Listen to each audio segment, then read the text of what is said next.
You're listening to the Greeks Gridiron. Now here's your host, Ethan Hristodoulou. Welcome back, everybody, to the Greeks Gridiron. I'm Ethan Hristodoulou, and today, as the preseason continues to roll on, we are diving into rankings for the wide receivers in the NFL as we head into the 2025 season. A lot's going on in the preseason world.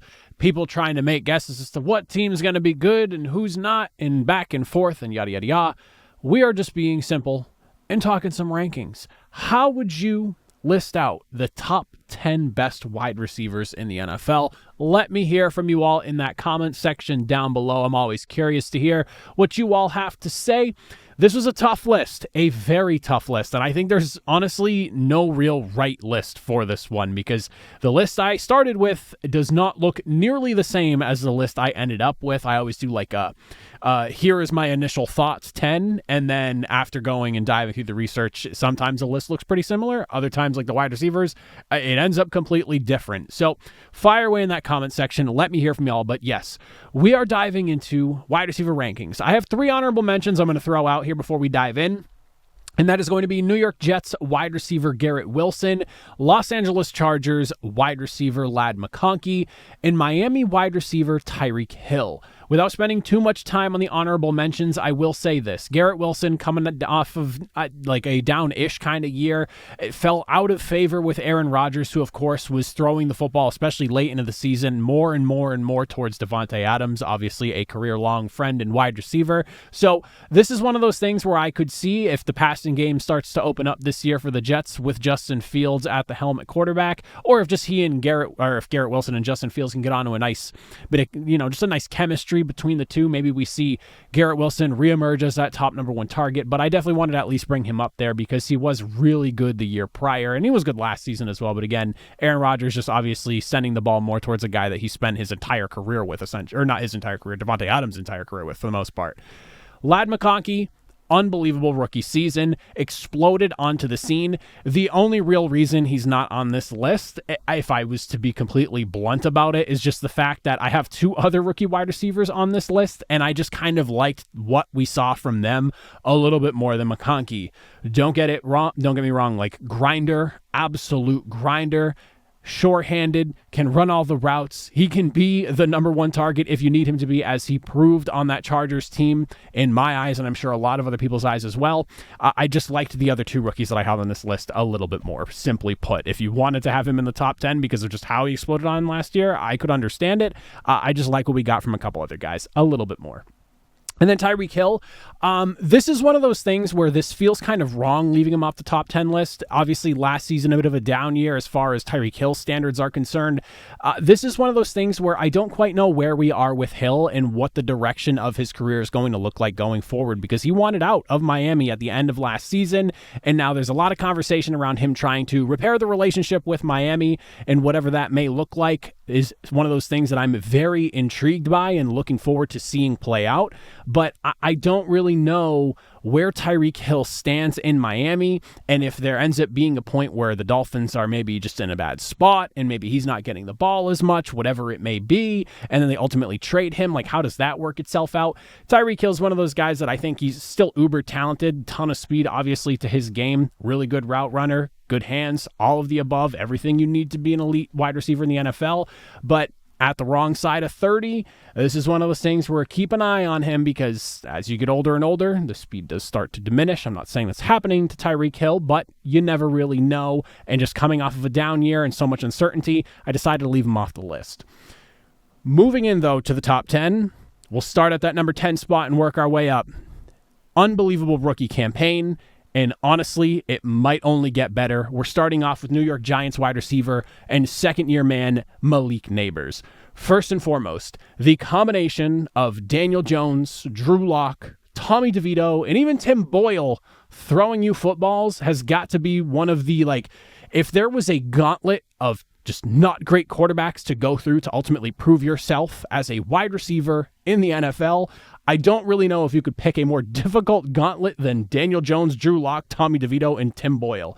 Finishing the 2024 campaign with 109 receptions, 1,204 yards, and 7 touchdowns. I mean, Malik Nabers, I think the thing that I really love about Malik Nabers' game is just the way he moves and his ability to run routes at such a young age is just one of those things that when like the eye test, like when people talk about the eye test, you watch him perform and you go, yeah, that's not like everybody else. Like there is something different about it. Like there is that eye test to it that you can't quite quantify as far as numbers are concerned, but you see it when you watch him play his game. I mean, his ability to just break in and out of cuts and misdirect defensive backs, it's one of those things that just not every wide receiver gets it. And for Malik Nabers to show it the way he did last season in a wide receiver room that's not super impressive, and again, with quarterbacks that just, you probably don't want to have in the starting position for your team. I think this is a huge reason why he was able to rack up the third most receptions and seventh most yards among all wide receivers in the NFL last season. You'd have to think with a better quarterback situation this season in Russell Wilson and a full 17 games played, because obviously he didn't play an entire slate last year, missing some time.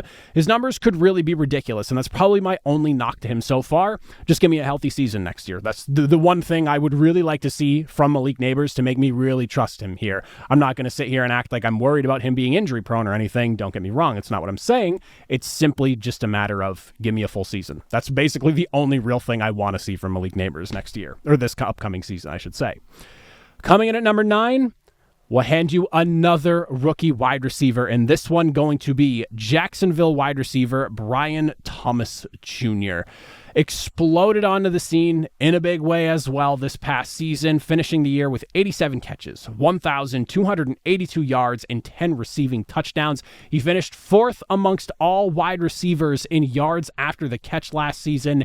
And again, Brian Thomas, one of those guys, he already could be one of the biggest deep threats in the NFL in just his first season. If you need a big play to happen, Brian Thomas is the guy that you can trust. And there's going to be a recurring theme about this list here, and I'll kind of tip my hand to it right now, that you'll see as we go through. For somebody who, especially down the stretch, as Trevor Lawrence started to miss games and ultimately got the plug pulled on him towards the end of the season due to injury, despite what was going on there and just the overall struggle that the Jaguars were kind of going through last year, Brian Thomas was one of those just constant consistencies that you could rely on as a Jacksonville Jaguar team and as a fan. And I think when you couple that with the fact and what this offense could potentially be geared towards going into this season here, you obviously have a Liam Cohen coming in as your head coach, praised as an offensive mastermind. You have Travis Hunter coming in as well.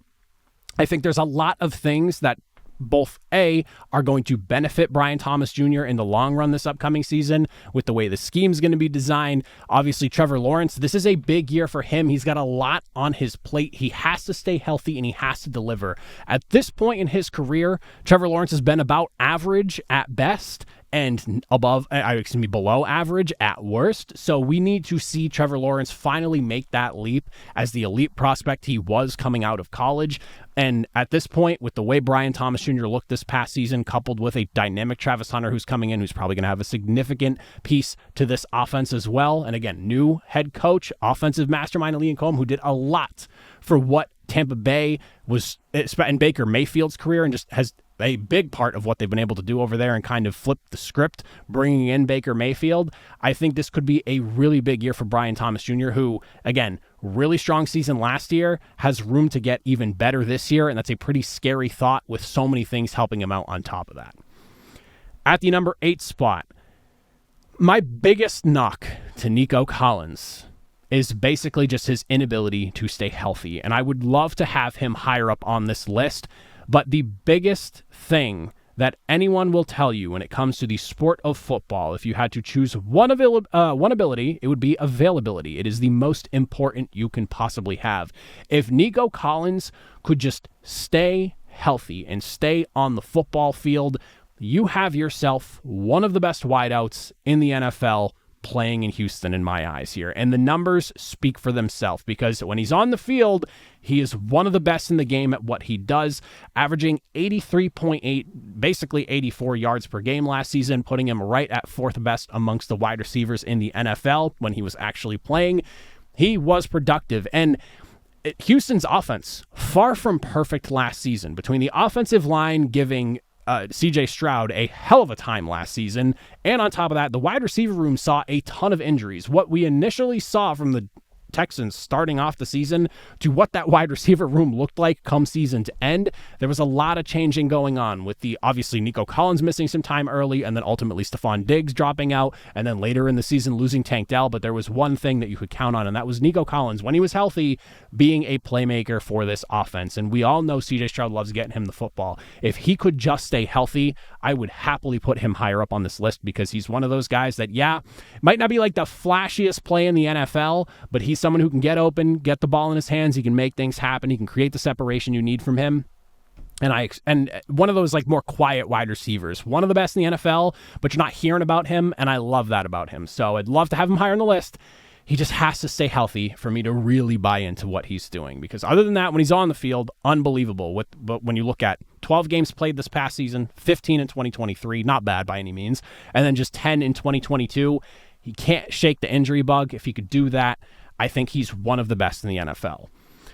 At the number 7 spot, and this is more so, I want to put some respect on his name, because again, we just talked about like quiet wide receiver from Nico Collins just a moment ago here. Drake London's another one of those guys in my eyes, and the way I see it, he deserves his flowers, and I am fully willing to hand him those, because I think last season we saw the full emergence and the arrival of Drake London as a top flight wide receiver in the NFL. And I think to his detriment, because Atlanta's been in a really tough spot the last handful of seasons in terms of just like record wise and not maybe reaching the level that everyone was anticipating year over year, Drake London himself has quietly emerged as one of the best at what he does. So I want to make sure, and I emphasize the quietly, I want to make sure that he is getting recognized for that. You look at the situation that Drake London was also in last year. We saw him obviously with the, I guess like whatever was left of Kirk Cousins. I don't even know if you want to call him the ghost of Kirk Cousins, but I mean a guy that looked really good to start the season and then just fell off a monster cliff. And then the flip over to rookie quarterback Michael Penix Jr. I think a lot needs to be said about the wide receivers, and Drake London is obviously included in this list here, who are able to perform and be downright dominant despite not dealing with the same quarterback throughout the entirety of the season. It's one of those things that not every wide receiver is going to be able to just continue to produce over and over and over again, despite there being changes at the quarterback spot. And while maybe Drake London's isn't quite as egregious as a guy like a Malik Nabers, again, you still have to consider the fact that the quarterback situation, maybe not this past season was that crazy, but Drake London's seen his fair share of quarterbacks over the last few seasons himself, just in general. So this is, again, another one of those guys year over year has gotten better every single season. And despite the constant changing at quarterback and the constant inconsistency there, you know for a fact you are going to get a dominant player. And I mean, the numbers obviously showed it last season: 100 receptions, 1,271 yards, 9 touchdowns. And this is a guy that in tight windows, and he maybe doesn't quite create the separation that other wide receivers do on this list here. He's actually among some of the lowest in the NFL as far as qualified wide receivers go, according to NFL Pro, at just 2.4 yards of separation per reception. So he might not be creating the separation of some of the other guys on this list, but he's still getting the job done, still being effective. You're still getting the ball in his hands, and you're still getting those plays made with him. So love what Drake London's doing. Again, one of those guys that, like, to his detriment, quiet, consistent, is able to get it done, and I want to make sure that he gets recognized, so I had to put him on the list here. Coming up now at number 6, and rounding out the bottom half of this top 10, had to go with wide receiver Puka Nacua. When you look at the numbers for Puka Nacua in 2024, 11 games played, 79 receptions, 990 yards, 3 touchdowns.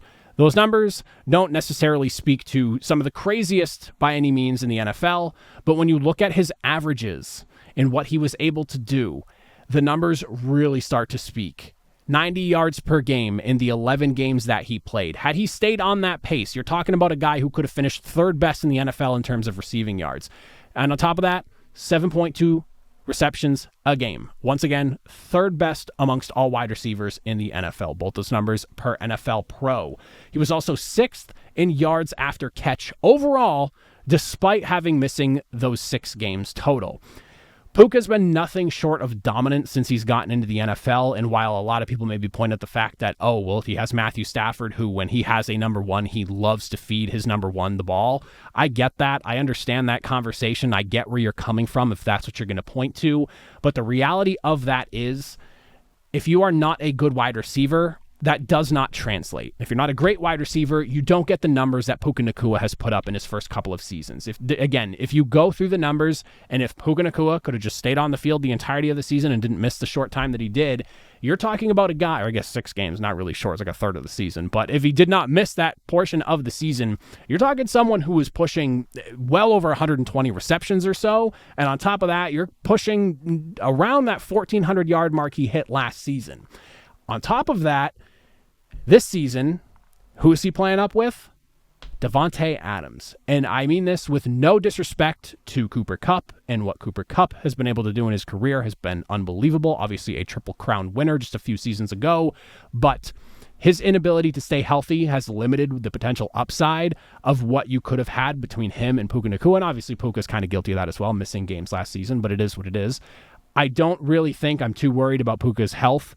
I think it was just kind of a unfortunate situation because once he got back in and rolling, he was as dominant as he was last season, and I don't really see that changing this year. And I think the potential between he and Davante Adams and the respect that Davante Adams garners in coverage is really going to open up a can. Now, Matthew Stafford did return to practice today. That is good to see, great to hear. I was a little bit worried about that situation and just him missing all this time because of the issues he's dealing with in his back. As long as Matthew Stafford stays healthy, this offense could be rocking and rolling, and Puka Nacua is going to be a big reason as to why. Moving into the top half of the NFL, though, at the number 5 spot, could not make this list without having Philadelphia wide receiver A.J. Brown here. Health did get in the way a little bit of what could have been a truly monster season once again for A.J. Brown, which has been as such since he joined the Philadelphia Eagles a few seasons ago. Finished the season averaging 83 yards per game in the 13 games that he did play, amongst the top in the NFL among wide receivers. For the stat nerds as well, one of just 6 wide receivers with a catch rate over expected above the double-digit mark, which, for those of you who don't understand those fancy terms, it's essentially making more unexpected catches than just about the entirety of the league. Only 5 other guys were better at making unexpected catches than A.J. Brown. I think that speaks for itself. When you look at the numbers, 67 receptions, 1,079 yards, 7 touchdowns. Again, maybe not the gaudiest of numbers, but what we've seen from him since coming to Philly, the 25 total receiving touchdowns, the nearly 4,000 yards receiving that he has racked up, he has been absolutely dominant. And a down season, I guess you could say, air quotes for those of you that are listening, a down season for A.J. Brown in terms of numbers overall, and this is with a crazy running game that they had this year. Prior to that, his numbers looked even better, so you would think with the running game being as successful as it was, maybe his numbers would be ballooned and be even better, but no, he was actually better when the running game wasn't as stout. So believe it or not, you can't sit here and point to, oh, well, he has a good running game. Well, his numbers were better overall when Saquon wasn't there. All I'm saying is that if you're looking for somebody to throw the football to in a tough situation, A.J. Brown is that guy, and I do not think you can make this list, and I don't really think you can make this list, A, without him, but B, without him being within that top 5 range or so, so I had to put him in at the number 5 coming off of a down year. I think on a really strong year, he might arguably even be higher than that, but off of a air quotes down year, we'll put him at that number 5 spot. Coming in at number 4, and I'm sure this is going to get a lot of conversation from NFC East fans, I've got myself CeeDee Lamb. Another year, another dominant season for CeeDee Lamb. In the 15 games he played, racking up 101 receptions, 1,194 yards, and only 6 touchdowns, maybe not quite as high of a number as you'd like to see from CD. Say what you want about the Cowboys, how you feel about them, whatever it may be, whether they're a playoff team or not, whether they choke in the playoffs. That's not the conversation we're having today. We are talking about the respect that I have, at least, for CeeDee Lamb and what he is able to do. His numbers might not exactly top the board of wide receivers on this list this season, which is fine.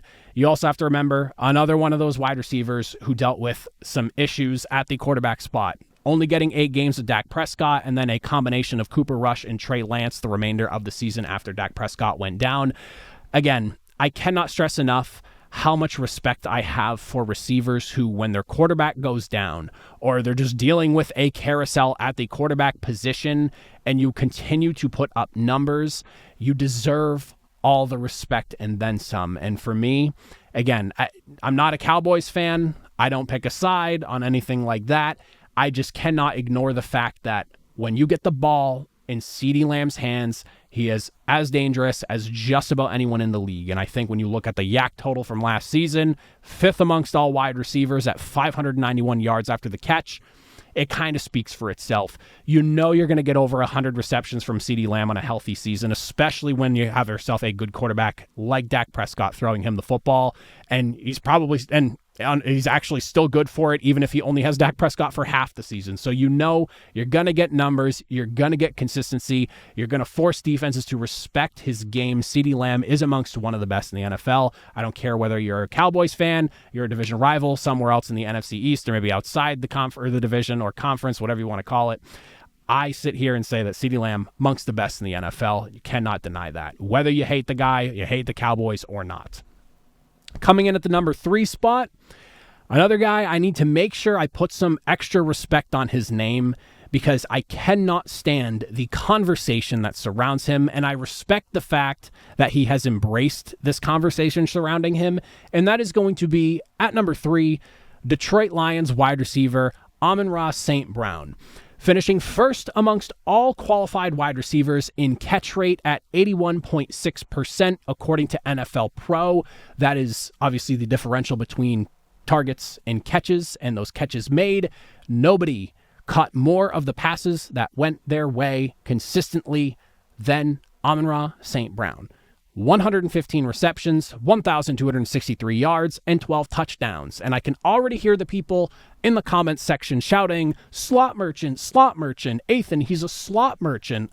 Unfortunately, that doesn't necessarily hold up as strong as some people might want it to seem. I think it's a ridiculous take, and the reality is you should be praising him for his versatility more than anything else, because more than half of the 1,263 yards at 740, and more than half of the 115 receptions at 67 came from him lining up out wide last season, shockingly enough. Wow, so the slot merchant had more yards and receptions lining up out wide last season. Yeah, sure, he's lining up in the slot maybe more than some other guys. Oh well, unfortunately, he just happens to be able to be a mismatch all over the football field. What a ridiculous take to have if you're just going to sit there and settle on slot merchant. And what's even funnier is that guys like CeeDee Lamb, who I just mentioned, and Jamar Chase, who we have yet to reveal on this list where he is, had more yards out of the slot than Amon-Ra St. Brown did. And nobody's calling Jamar Chase a slot merchant last I checked. Maybe people are calling CeeDee Lamb that. I'm sure there's enough haters out there of the Cowboys that there's probably some people calling him a slot merchant out there. But I'm almost positive. Oh, and he was only about 40 yards more than Justin Jefferson is as well. But nobody's calling any of those guys slot merchants if I had to imagine. So put some respect on Amon-Ra St. Brown's name. He is one of the best in the NFL. He is one of the most versatile wide receivers in the NFL. And based off of last season's numbers, has the best hands in the NFL. That's not me saying that. That's what the literal numbers at an 81.6% catch rate are saying. Nobody had more sure hands last season than Amon-Ra St. Brown. And no, I'm not a Lions fan. I do not root for the Lions. I just had to make sure that Amon-Ra St. Brown, the haters slot merchant, air quotes on that one for those of you that are listening, got some respect put on his name. I think it's hilarious that he's leaned into it, and good on him for that, for going up against the haters. But unfortunately, the numbers don't really add up to that nickname. So put some respect there. Now, going into the number 2 spot, this was probably one of the harder decisions I had to make out of any list that I've done, and I'm sure it'll probably be that way because the last 2 guys on the list are obviously Jamar Chase and Justin Jefferson. I don't really think that anyone is questioning who is going to be left on this list here. It's just a matter of how they stack themselves up. And ultimately, without holding on for too long here, I settled on Jamar Chase at the number 2 spot. And if you want to argue Against Jamar Chase, yes, he has Joe Burrow throwing him the football, one of the best quarterbacks in the NFL, and I think that's a fair argument to make, but he doesn't choose his quarterback. Like, he's playing with who he has as his quarterback, and that just so happens to be his former college teammate, but also current NFL teammate, Joe Burrow. That being said, only the third wide receiver since the year 2000, the turn of the century, to win the Triple Crown Award. Obviously, Cooper Kupp, as we had discussed slightly when we were talking Puka Nacua earlier, was the other guy in 2021, then Steve Smith way back in the 2000s. But 2024 numbers: 127 receptions, 1,708 yards, and 17 touchdowns. No one was better than Jamar Chase when the ball was in his hands last season, and at 794 yards after the catch, the guy in second place behind him, Khalil Shakir, who did not make this list, unfortunately, is the second place guy behind him at almost 200 yards below at 618. So I believe he's about 100 just quick math, like 170 or so ahead of the second place guy on this list here as far as yards after catch is concerned amongst wide receivers. That's also while ranking 27th in air yards per target at just 8.9, once again amongst qualified wide receivers, once again according to NFL Pro. You put the ball in Jamar Chase's hands, and odds are something big is going to happen. I feel like, at least for me and what I have seen from Jamar Chase and just what I've been seeing out of the NFL the last few years, nobody has more of a, if I get this ball in my hands, I can go for 70 yards plus of a feeling than what Jamar Chase gives defenses whenever that ball goes his way, especially like coming off of like slants and things like that. I just think that there's nobody really more dangerous than what he does. That being said, I had to settle at Justin Jefferson at number 1 because when I think of like your perfect wide receiver in terms of just everything, route running, sure-handedness, athleticism, size, IQ, everything, it's Justin Jefferson. And I spent a lot, honestly, my initial list, I guess I should say this, Justin Jefferson was at number 2, and I had Jamar Chase at number 1 because there was a piece of me that was holding on to just how dominant this past season was for Jamar Chase. And I've been in the camp for a while that I feel like Jamar Chase has absolutely closed that gap. But Jamar Chase and what he has done, not only recently, but throughout the entirety of his career, nobody has put up the numbers as quickly as he has at this point in the NFL, and it's a shame that in a year where he catches 103 passes for 1,533 yards and 10 touchdowns, you can't go, that wasn't the best wide receiver numbers in the season because Jamar Chase had such a ludicrous year himself. But the other side of that conversation is 103 receptions, 1,500 yards, double-digit touchdowns at 10. That's an unbelievable season for a wide receiver. It's only the third best for Justin Jefferson in his career. And by the way, the other thing, who was his quarterback throwing him the football? If I'm remembering correctly, that was Sam Darnold. And don't get me wrong, for a good stretch of last season, Sam Darnold looked like one of the best quarterbacks in the NFL. He had me questioning every thought and every assumption I ever had about Sam Darnold, and also made me think that, my goodness, Kevin O'Connell can make any quarterback look good in the system.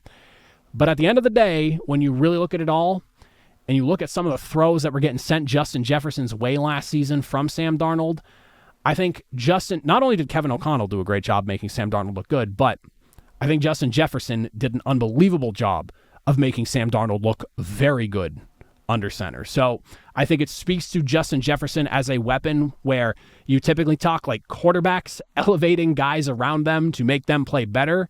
There is a piece of me where Justin Jefferson maybe helped elevate Sam Darnold to play better as a quarterback overall. What Justin Jefferson has done so far in the NFL is second to none against anybody in the NFL. Jamar Chase has absolutely closed the gap, and it is like this close. And I think there is maybe a case to be made like 1A, 1B if you want to really get into the nitty gritty of it. But for me, as it currently stands, and it was close, I have to go with Justin Jefferson as the top guy in the NFL. You just cannot deny what Justin Jefferson has done throughout his career to this point. And I could not sit here with a straight face and not act like Justin Jefferson isn't that guy and isn't that wide receiver 1 in the league. So comment down below. Let me hear from you all. Your thoughts, your opinions. How would you rank the list yourself? Anything you'd maybe switch around? Anyone that you feel I left off the list that maybe deserves to be among the 2 rookies that I had on here? I think for number 9 and number 10, I just had a really hard time making a case against two rookies who, in situations that were not great, put up monster seasons. We'll see if they can rebound and do that again in year number, not rebound, but I guess just continue on and do that again in year number 2. But overall, I think this list just, it speaks for itself. The NFL is crowded with some really good wide receivers right now, and I don't really think there is like a right list overall. I think that this is very much one of those up for debate conversations depending on who you like, who you dislike. Another honorable mention that I didn't even have on the list here, I guess now that we're at the end, and I'm sure I'm gonna get called out for it if nobody makes it, if someone doesn't make it to the end, but here's me not mention it. Like a Mike Evans, guy that's never not had 1,000 yards in a season. Like there's a list of guys that you could honorably mention just outside the top 10 because I think the NFL is just crowded with wide receiver talent right now. So comment down below, let me hear from y'all, but as always, if you made it to the end, greatly appreciate it. I'll see you all next time. Have a good one.